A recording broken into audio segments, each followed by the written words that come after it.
প্রিয় ভিউয়ার্স, আজকে আমি দেখাবো কিভাবে আপনারা খুব সহজেই জন্ম নিবন্ধনের জন্য আবেদন করবেন। জন্ম নিবন্ধন আবেদন করার জন্য গুগল অ্যাড্রেস বারে এসে সার্চ করবেন bdris.gov.bd। এই লিঙ্কে প্রবেশ করার পর এরকম ইন্টারফেস চলে আসবে। এরপর জন্ম নিবন্ধন, এখান থেকে আমরা চলে যাব জন্ম নিবন্ধন আবেদন। এরপর এরকম অপশন দেখতে পাবেন। প্রথমে দেখতে জন্মস্থান এবং স্থায়ী ঠিকানা। আমরা জন্মস্থানে চেক মার্ক দিয়ে পরবর্তী অপশনে ক্লিক করব। ক্লিক করার পর এরকম ইন্টারফেস চলে আসবে। এখানে প্রথমেই দেখতে পাচ্ছেন নামের প্রথম অংশ বাংলায়। এখানে প্রথমেই আপনি আপনার নামের প্রথম অংশটুকু বাংলায় বসিয়ে দেবেন। এরপরের বক্সে দেখতে পাচ্ছেন নামের প্রথম অংশ ইংরেজিতে, এবং এই বক্সে আপনার নামের প্রথম অংশ ইংরেজিতে টাইপ করে নেবেন। নামের প্রথম অংশ বলতে এখানে আপনার নাম যদি মোহাম্মদ কবির হোসেন হয়, তাহলে আপনার নামের প্রথম অংশ হিসেবে মোহাম্মদ কবির এবং শেষ অংশ হিসেবে হোসেন টাইপ করে দিবেন। আমি আমার নামের শেষ অংশটুকু বসিয়ে নিচ্ছি হোসেন। সেম একইভাবে নামের প্রথম অংশ এমডি কবির এবং শেষ অংশ হোসেন টাইপ করে নেব। এরপর জন্ম তারিখ, আমি আমার জন্ম তারিখটুকু বসিয়ে দেব। আপনার জন্ম তারিখ যদি 2000 সালের পরে হয়, তাহলে আপনার পিতামাতার জন্ম সনদের অনলাইন কপি অবশ্যই লাগবে। যদি আপনার জন্ম তারিখ 2000 সালের উম, আগে হয়, তাহলে আপনার পিতামাতার জন্ম সনদের অনলাইন কপি না হলেও হবে। জন্ম তারিখ বসানোর পর এইরকম ইন্টারফেস চলে আসবে। জন্ম নিবন্ধন আবেদন সম্পূর্ণ করার জন্য নিম্নলিখিত ডকুমেন্টগুলো প্রয়োজন। আপনার কাছে কি ডকুমেন্টগুলো আছে? জন্ম নিবন্ধন আবেদন সম্পূর্ণ করার জন্য আপনার কাছে প্রথমত চিকিৎসক কর্তৃক প্রত্যয়নপত্র থাকতে হবে, এবং দ্বিতীয়ত আপনার হালনাগাদ করের পরিশোধিত কপি থাকতে হবে। ডকুমেন্টগুলো যদি থেকে থাকে, তাহলে আমার কাছে এই ডকুমেন্ট গুলো আছে, এই অপশনে ক্লিক করে দেব। ক্লিক করার পর এখান থেকে আপনারা দেখতে পাবেন পিতামাতার কততম সন্তান। এখানে আপনি কততম সন্তান সেটা সিলেক্ট করে দেবেন। এরপর দেখতে পাচ্ছেন লিঙ্গ, এখান থেকে আপনার লিঙ্গ সিলেক্ট করে দিবেন। এরপর জাতীয় পরিচয়পত্র নাম্বার, এখানে আমি আমার জাতীয় পরিচয়পত্র নাম্বারটা বসিয়ে দেব। আপনার জন্ম যদি 2000 সালের আগে হয়, তাহলে তো অবশ্যই ভোটার থাকবে। এখান থেকে আমরা জাতীয় পরিচয়পত্র নাম্বারটি বসিয়ে দেবেন। এরপর জন্মস্থানের ঠিকানা, এখানে প্রথমে জেলা, এরপর বিভাগ, এখান থেকে তারপরে সিটি কর্পোরেশনে হলে সিটি কর্পোরেশন সিলেক্ট করে দেবেন। আমি আমার ঠিকানাটা ফিল আপ করে নিচ্ছি। আপনার আপনার ঠিকানাটা সিলেক্ট করে নিয়ে দিবেন, ওয়ার্ড নাম্বারটা সিলেক্ট করে দিবেন। এরপর ডাকঘর বাংলায়,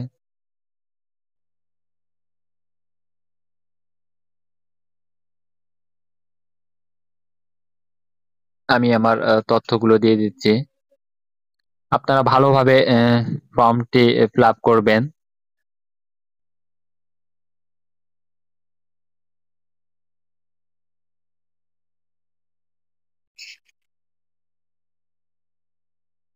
এরপর গ্রাম, পাড়া, মহল্লা সিলেক্ট করে দেবেন।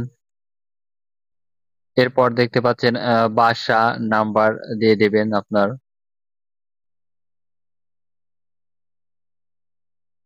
আমি বাসা নাম্বারটা দিয়ে দিচ্ছি। এরপর আপনারা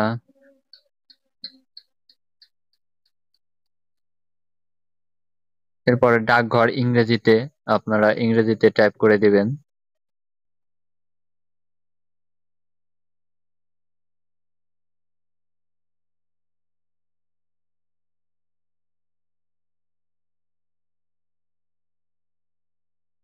এরপর গ্রাম, পাড়া, মহল্লা ইংরেজিতে টাইপ করবেন।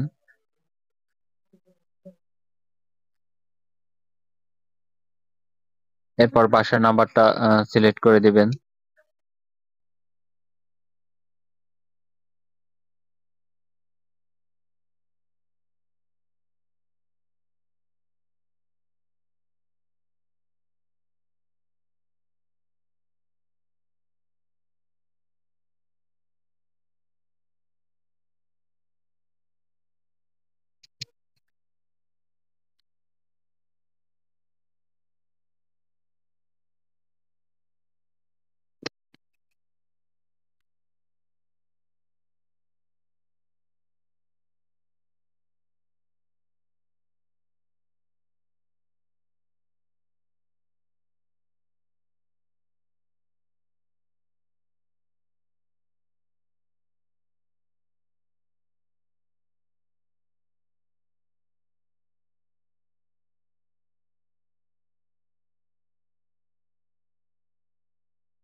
সমস্ত তথ্য যদি আপনার ভালোভাবে চেক করে দেখবেন, সমস্ত তথ্য পূরণ সঠিক হলে আমি আমার সমস্ত তথ্যগুলো চেক করে নিচ্ছি।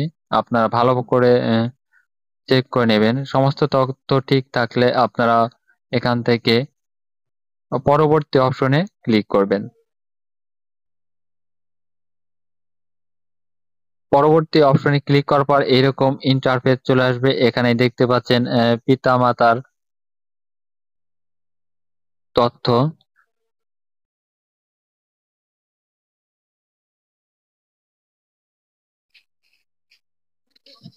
পিতার তথ্যগুলো আমি এখান থেকে দিয়ে দেব। প্রথমে দেখতে পাচ্ছেন পিতার জন্ম নিবন্ধন নাম্বার। এখানে আপনার পিতার জন্ম নিবন্ধন নাম্বার দিয়ে দিবেন। যদি আপনার জন্ম তারিখ 2000 সালের আগে হয় তাহলে আপনার পিতার জন্ম নিবন্ধন নাম্বার না থাকলেও জন্ম নিবন্ধনের জন্য আবেদন করতে পারবেন। যেহেতু আমার আছে, আমার পিতার জন্ম নিবন্ধন নাম্বারটা বসিয়ে দিচ্ছি।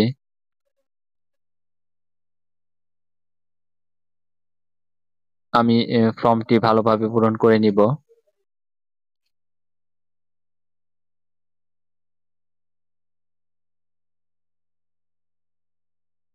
এর পরের বক্সে দেখতে পাচ্ছেন জন্ম তারিখ।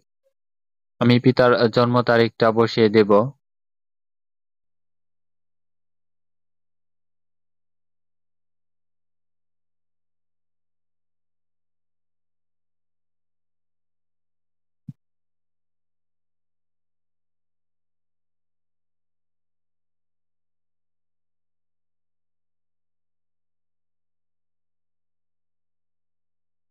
এরপর দেখতে পাচ্ছেন আমার যেহেতু জন্ম অনলাইন জন্ম নিবন্ধন আছে, এর জন্য আমার অটোমেটিক শো করছে পিতার নাম ইংরেজিতে। এরপর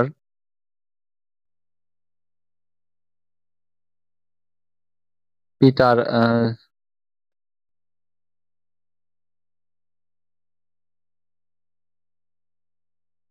পিতার জন্মস্থান অটো সিলেক্ট করে দিতে হবে বাংলাদেশ। আপনার যদি জন্ম নিবন্ধন নাম্বার না থাকে তাহলে আপনারা টাইপ করে নেবেন সঠিক নামটা। আমার যেহেতু আছে এর জন্য আমি এখানে বসে জন্ম তারিখ দেওয়ার পরেই আমার সমস্ত তথ্য কিন্তু চলে আসছে অটোমেটিকই। আপনার যদি জন্ম নিবন্ধন না থাকে পিতামাতার তাহলে আপনারা টাইপ করে নেবেন। আমি এখান থেকে আমার মাতার জন্ম তারিখটা বসিয়ে দেব। এখান থেকে দেখতে পাচ্ছেন আমার তথ্য কিন্তু অটোমেটিকই আপডেট হয়ে যাচ্ছে। এরপর মাতার জন্ম এটা আমি বাংলাদেশ। এরপর পরবর্তী অপশনে ক্লিক করে দেব। আপনার আপনার বর্তমান বা স্থায়ী ঠিকানা একই, এই অপশনে ক্লিক করে দেব। আমার যেহেতু একই সব, আমি এখান থেকে একই অপশনে চেক মার্ক দিয়ে দেব।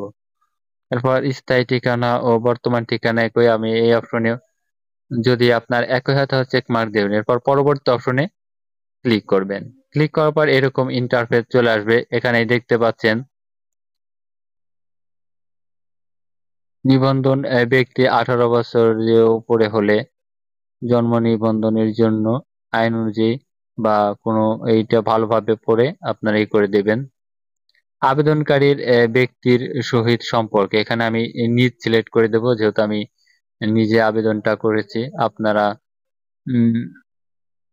নিজে না হলে আপনারা যেহেতু আপনার গার্জিয়ান পিতামাতাও সিলেক্ট করে দিতে পারবেন। আমি যেহেতু নিজে আবেদন করছি এর জন্য আমি নিজ সিলেক্ট করে নিচ্ছি। দেখুন আবেদনকারীর নাম এখানে আমার শো করছে।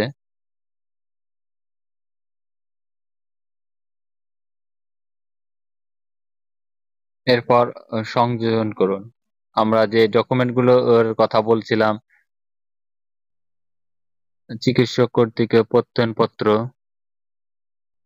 এবং কর পরিশোধের হালনাগাদ করের ওইটা সিলেক্ট করে এখান থেকে অ্যারো বাটনে ক্লিক করে এখানে আমরা হালনাগাদ করের এটাকে সিলেক্ট করে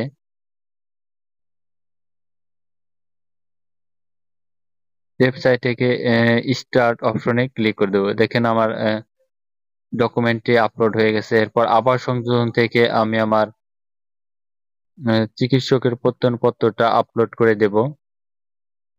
আপনারা আগে থেকেই ডকুমেন্টগুলো জেপিজি আকারে সেভ করে নেবেন। আমি সিলেক্ট করার পর এখান থেকে ফাইল টাইপ থেকে আমি এখান থেকে দিয়ে দেব চিকিৎসক কর্তৃক প্রত্যয়নপত্র সিলেক্ট করে স্টার্ট অপশনে ক্লিক করব। দেখুন ভিউয়ার্স, আমার ফাইলটা কিন্তু আপলোড হয়ে গেছে, দুটো ফাইলই আপলোড করার পর আমরা পরবর্তী অপশনে ক্লিক করব।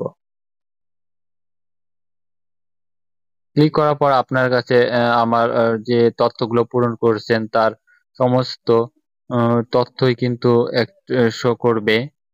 এখান থেকে আপনারা ভালোভাবে পড়ে তারপর ফাইনাল সাবমিট করবেন।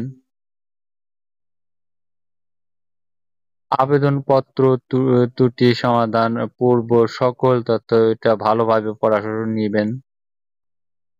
সমস্ত তথ্য ঠিক থাকলে এখানে আমি ফোন নাম্বার বসিয়ে দেব। আপনার ফোন নাম্বারটা বসিয়ে দেবেন।